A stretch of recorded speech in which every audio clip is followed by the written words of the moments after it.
Bonjour Manouya, aujourd'hui je reçois Benjamin Brioulet qui vient nous raconter ce que c'est que la fête de l'énergie. Bonjour Martine. Alors c'est quoi ça ? Alors la fête de l'énergie, c'est un événement qui est organisé tous les ans par l'ADEME. Cette année, c'est la 7e édition. L'ADEME, c'est qui ? C'est pas la dame ? Alors c'est l'agence de l'environnement et de la maîtrise de l'énergie. Et donc qui organise sur toute la France, sur tout le territoire, donc la fête de l'énergie depuis 7 ans. Un événement, ça avait été programmé donc l'année dernière au parc Paofaï, et donc cette année l'espace Info Énergie réitère l'événement sous une nouvelle forme. Alors ça c'est la deuxième année. Alors c'est la deuxième année ici, mais c'est la 7e édition nationale. Alors c'est quoi cet espace Info Énergie ? Alors l'espace Info Énergie est une structure portée par la FOL, la Fédération des œuvres laïques, financée par l'ADEME, l'agence du développement et de la maîtrise de l'énergie, ainsi que le service de l'énergie, donc financé à la fois par le territoire et par l'État. Et nos missions sont de sensibiliser la population sur le contexte énergétique mondial, local, faire la promotion des éco-gestes et de l'éco-construction qui vise à construire avec le climat. Oui, parce que c'est vrai que c'est un gros problème, on le sait, ça se réchauffe. Il y a que Monsieur Trump qui se trompe et qui nous dit qu'il n'y a pas de réchauffement climatique. Donc ici, c'est à petite échelle, bien sûr, mais chaque geste peut compter. Disons que tous les consommateurs d'énergie, qu'ils soient américains ou polynésiens, ont leur responsabilité par rapport aux émissions de gaz à effet de serre qui contribuent au réchauffement climatique.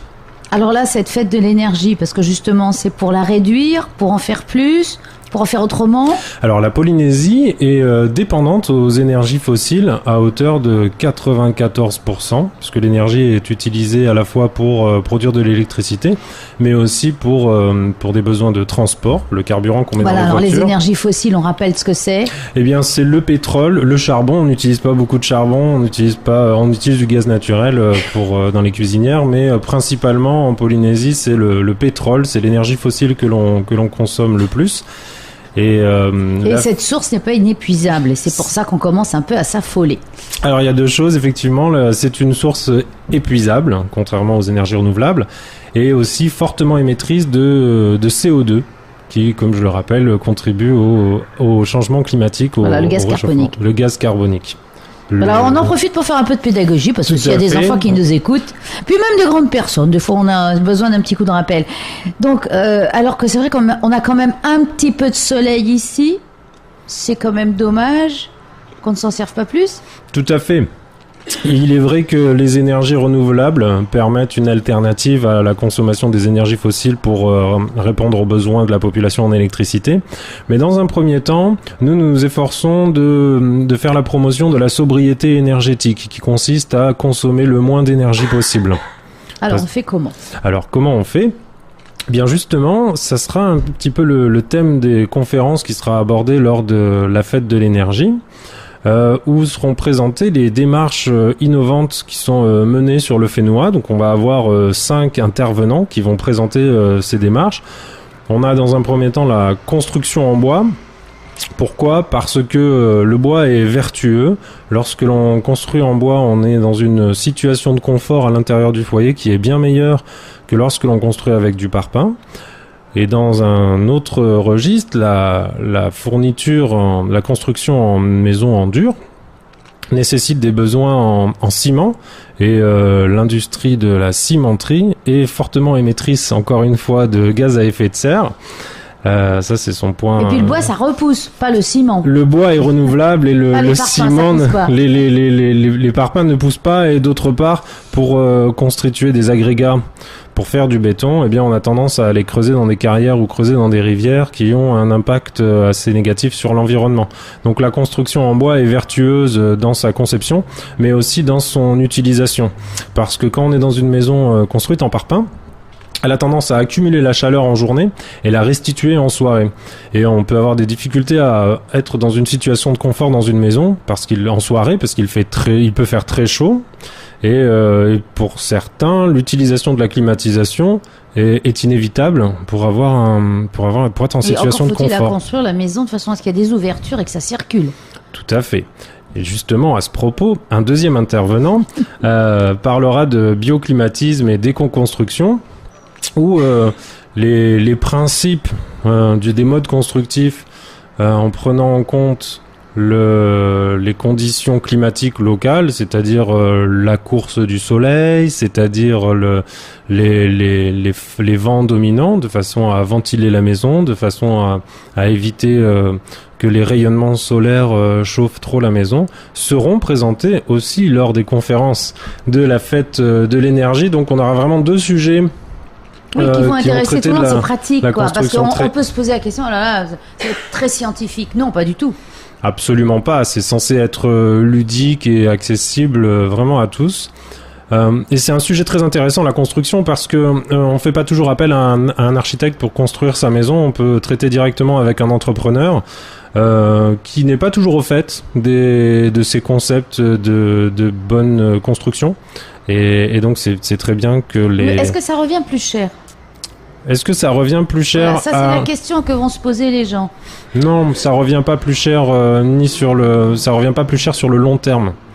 Oui, parce que quand on sait ventiler sa maison au lieu de mettre des clims, ça coûte largement moins cher. On fait beaucoup d'économies d'énergie. C'est ça. De santé. Et de santé. Voilà, il faut pas forcément se dire je vais mettre des panneaux solaires pour installer de la clim. Je pense qu'en amont, on peut construire correctement sa maison pour pouvoir avoir un foyer très confortable. Donc ça, ce sont les ateliers. Les conférences, donc il y avait ces deux sujets. Sinon, on va aussi parler du traitement des huiles de vidange. On les boit plus, ça y est ? Non, alors, c'est-à-dire qu'en fait... on les jette plus dans l'océan ? Alors, on ne les jette pas dans l'océan. Et les batteries, on peut plus les jeter non plus ? Alors là, je parle pas des batteries, mais c'est vrai qu'il faut... Ça décore. Qu'il faut faire attention à l'environnement. Les huiles de vidange sont renvoyées en Nouvelle-Zélande pour être traitées. Donc il faut les collecter. Donc ce qui se passe, c'est que d'abord on fait venir de l'huile, on l'utilise et ensuite on va la renvoyer là-bas. Ce qui est dommage parce qu'en fait justement ce procédé inventé par Patrick Célès permet de nettoyer l'huile de vidange et donc de la valoriser, c'est-à-dire la transformer en produit. Et ce produit peut être mélangé avec du gasoil, non pas pour être utilisé dans une voiture, dans un moteur à explosion, mais par contre pour être utilisé dans une chaudière, pour fournir des besoins de chaleur. Lorsque par exemple on fait des routes, on a besoin de chauffer le bitume, et ce bitume, on peut le chauffer justement en mélangeant. Voilà, donc on recycle. On va recycler, on va pouvoir valoriser un produit. Oui, alors que bon, c'est une énergie aussi qui est salissante, mais au moins, on s'en sert plutôt que de la... En plus, quand on l'envoie en Nouvelle-Zélande, ça fait... C'est ça le schéma. On aura besoin d'importer moins de gasoil pour fournir ses besoins de chaleur, et on n'aura plus besoin d'exporter cette huile de vidange parce qu'elle sera utilisée localement. Est-ce qu'il y a un endroit où on peut collecter ces huiles ? Oui, il y a plusieurs endroits, alors je les ai pas en tête. Mais, c'est la question qui tue. C'est la question qui tue, mais c'est plus la spécialité de nos amis Fenouama. Toutefois, je vous invite à vous rendre à la fête de l'énergie et de venir vous rendre sur la page de l'Espace Info Énergie pour nous poser cette question. Et je serai heureux de vous répondre avec beaucoup plus de précision. Voilà, on sait que ça existe. Mais ça existe, bien sûr. Oui, dans les garages en général, on récupère les huiles de vidange. Voilà, encore faut-il qu'après ça soit collecté, qu'il y ait un vrai système. Donc ça, ce sont des conférences. Il y a aussi des ateliers, des jeux, j'ai cru voir. Alors, je t'ai pas parlé de toutes les conférences. Il en reste plus que deux qui sont très intéressantes. C'est le transport maritime autonome qui est promu par la fondation Okeanos, où là tu vas avoir des doubles pirogues qui peuvent fonctionner à voile, donc énergie renouvelable, ou autrement avec des panneaux solaires pour alimenter un moteur, ou autrement avec un moteur diesel qui peut fonctionner à l'huile de coco. Et cette solution est totalement intéressante dans les îles qui sont un peu excentrées, où on pourra développer du fret, transporter du matériel, des personnes, avec un moyen de propulsion vertueux, renouvelable. Les 3 que j'ai cités. Et le troisième intervenant, lui, il fait du décalaminage hydrogène, c'est-à-dire que ton véhicule peut être nettoyé de l'intérieur lorsqu'on injecte de l'hydrogène dans son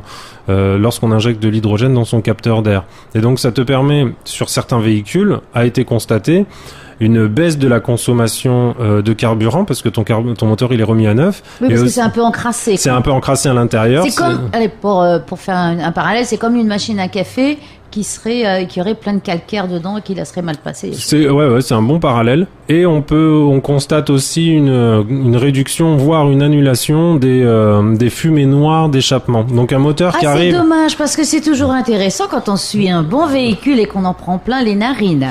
Ouais, voilà, on aurait tendance à l'inviter à se diriger vers cette entreprise qui propose justement de nettoyer les moteurs de l'intérieur. Et moi je trouvais que ce sujet était intéressant parce qu'il permettait notamment de réduire les émissions de gaz, mais aussi de réduire la consommation énergétique. Est-ce que ça coûte très cher de faire décalaminer un moteur ? Alors les prix qui m'ont été présentés n'étaient pas élevés, mais je me suis pas forcément intéressé à la partie vraiment commerciale. Voilà, c'était mais vraiment ça existe, on peut avoir un devis et se renseigner. Tout à fait. Moi je pose des questions que tout le monde se pose. Est-ce que c'est bon et mais c'est pas excessif pour la santé de tout le monde. C'est pas excessif. Moi j'ai récemment changé mon véhicule, donc je suis pas allé procéder au service, mais si j'avais gardé mon ancien véhicule plus longtemps, je pense que je l'aurais fait parce que l'opération me séduisait. Et elle me séduit encore. Et j'espère qu'elle vous séduit. Mais totalement, mais je suis séduite, Benjamin. Voilà. Alors, ça, c'était vraiment les conférences qui vont se tenir entre 15h30 et 18h au Petit Théâtre de la Maison de la Culture. Mais en amont, juste avant ces conférences, j'invite tous les auditeurs à venir voir le spectacle de marionnettes de Tao et Tiaporo, dont le thème cette année est l'énergie. Ah. Donc ce spectacle commencera à 14h, ce sera l'occasion pour les parents et les enfants de voir ce spectacle. C'est toujours sympa de voir un spectacle de voir ses enfants rire au spectacle de marionnettes. Et comment ça se passe la suite, si les parents souhaitent rester dans la salle et suivre les conférences dont on vient de parler, il y aura des animations qui seront proposées aux enfants, des animations avec des animateurs justement, porté sur l'énergie, avec des jeux ludiques, un jeu de loi, un twister, qu'est-ce que j'ai d'autre ? Je vais avoir la balance énergétique, la chaîne de l'énergie, le relais énergie, le twister de l'énergie. Donc ils vont apprendre en s'amusant, les parents vont être tranquilles à écouter les conférences. Exactement. Mais donc c'est bien ça, fait, ouais, j'ai essayé de penser à quelque chose de pratique. Bah oui, vu que tu es papa, tu sais ce que c'est que d'avoir un petit gluon qui court partout. Exactement. Alors on a envie d'écouter des choses. J'ai été sensibilisé à la problématique de la parentalité. Quand terme choisi, ces choses-là sont dites. Et enfin, lorsque ces conférences seront finies, nous aurons la chance et le privilège de pouvoir projeter le film Power to Change, la rébellion énergétique. C'est un film documentaire donc qui fait la promotion d'une transition énergétique, qui présente la vision d'un futur où l'énergie est à 100% renouvelable. Ce film documentaire n'a jamais été diffusé en Polynésie ni projeté. Il a été projeté en métropole par les espaces Info-Énergie lors de la 6e édition de la Fête de l'énergie. Et cette année, nous avons décidé donc en Polynésie de projeter ce film de façon à diffuser ce message vertueux de la transition énergétique. Bien, bah écoute, je crois que tu nous as tout dit. On va pouvoir se donner rendez-vous donc le samedi 4 novembre au Petit Théâtre de la Maison de la Culture. Donc je rappelle, c'est à 14h le spectacle de marionnettes Tao et Tiaporo. C'est payant, gratuit. C'est gratuit, c'est entrée libre. Par contre, une fois que c'est plein, c'est plein. Même en mettant de l'énergie pour pousser. En mettant de l'énergie quand ça sera plein. J'espère quand même que ce sera plein du coup. À 15h30, entre 15h30 et 18h, les conférences, et à 18h30, le film documentaire qui sera projeté. Ce film dure 1h30, donc 18h30, 20h la projection. Bien remplie. Voilà, une après-midi complète dédiée à l'énergie. Et on repart plein d'énergie. Surtout, et on fait attention à la planète. Absolument. Merci Benjamin. Merci Martine.